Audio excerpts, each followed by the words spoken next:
All right, today we're going to talk about a football philosophy that is seriously shaking things up. It's called relationism.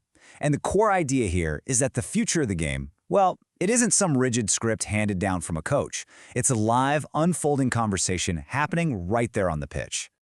Okay, so let's dive right into the big conflict here.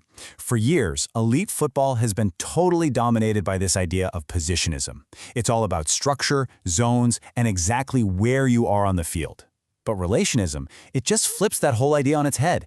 It says forget about your fixed spot on some grid, what really matters is your connection to the ball and the teammates right next to you. It's less about geography and way more about, sociology on grass. And this really gets to the soul of it. See, positionism is a football of execution. The coach draws up the perfect plan, and the player's job is to execute it. Simple. But relationism is a football of improvisation.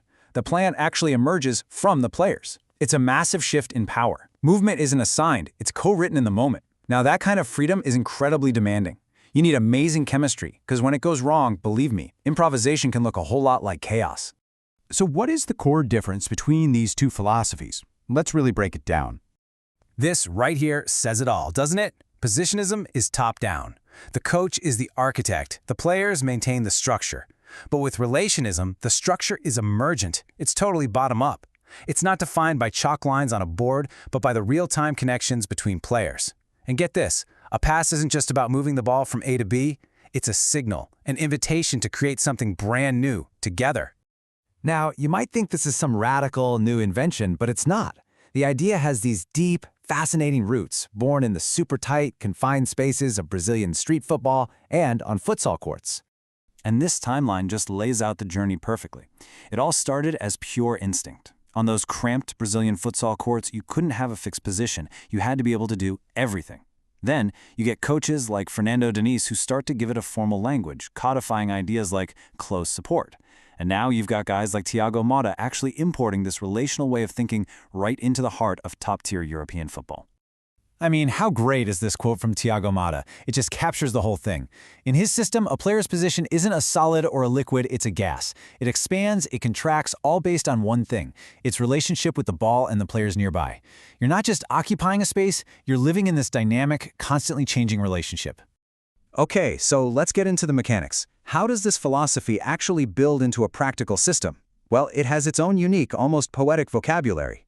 So the first building block is Toco y Me Voy. Basically, play and disappear. This is the fundamental atom of relationism. In positional play, you pass and then you hold the team's shape. Here, the pass is a trigger for you to move immediately.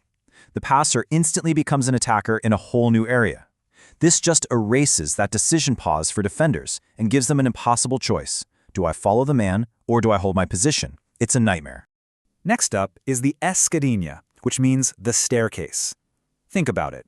Traditional defenses are built on nice, neat, horizontal and vertical lines. They want to control width and depth. Well, diagonals just slice right through that grid. The staircase structure puts players in these staggered, diagonal lines, like steps, and that creates all these passing lanes that just cut through a defense. For a rigid backline, it's a total geometric nightmare. And then you've got these tools that mess with time and perception. Tabelas are just these lightning-fast 1-2s that speed the game up beyond what a defense can handle. But corta-luz, literally cutting the light, that's the ultimate expression of trust. A player dummies the ball for a teammate they might not even be looking at, just relying on this pure, unspoken understanding to create total chaos. Now this is where it gets really wild. The most radical strategy is tilting. The team will intentionally cram 7 or 8 of their own players into one tiny slice of the field. This, of course, forces the defense to shrink and collapse around the ball. But here's the kicker. The overload isn't the point, it's the bait. The real prize is the gigantic empty space you've just created on the far side of the field, which you then attack with one quick switch of play. So, all of this, it brings us to the crucial point. The single biggest difference between these two philosophies is how they think about space itself. In positionism, space is something you go out and conquer. You spread out, you stretch the opponent thin, and you create gaps to attack. But in relationism, space isn't the cause of an attack, it's the effect.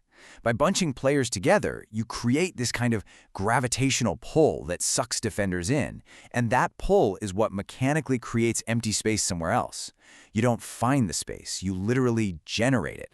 So why does all of this matter so much? Well, because of this number. According to Skill Corner data, an elite player spends, on average, 89% of a match without the ball. Just let that sink in for a second. 89%.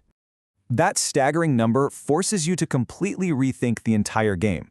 If you don't have the ball for nearly 90% of the match, then your real intelligence, your real impact, it's defined mostly by your movement and your relationships off the ball. And that is exactly what relationism is built to optimize. And you know what? The new wave of analytics is actually starting to prove this out. There's a new metric called Relational Expected Possession Value, or REPV. Now, unlike standard models that just measure individual actions, this one measures the value of player interactions. And when you use it to evaluate these relational teams, it is a whopping 31% more accurate. The data is finally catching up with the theory. Now, this philosophy, it doesn't just change how players see the game. It completely, totally transforms the role of the coach. The coach is no longer this top-down architect drawing arrows on a board. They become a facilitator, more like an ecosystem gardener. Their job is to nurture the natural connections between players, to amplify the relationships that bubble up from the bottom. They focus on nonverbal cues and intuition because they get that players are non-trivial machines. They're complex, unpredictable people. It's kind of like a flock of birds, right? The incredible group movement emerges from simple local rules, not from some leader bird telling everyone where to go. And that brings us to the final, really provocative question. See, positionalism is a philosophy of instruction. It looks at a player and asks, where should you be? But relationism, it's a philosophy of perception. It trusts the player, and it asks a much deeper question. What do you see? And who can you create something with? The answer to that? Well, you're not going to find it on a whiteboard. It has to be lived and felt and co-written moment by moment right there on the pitch.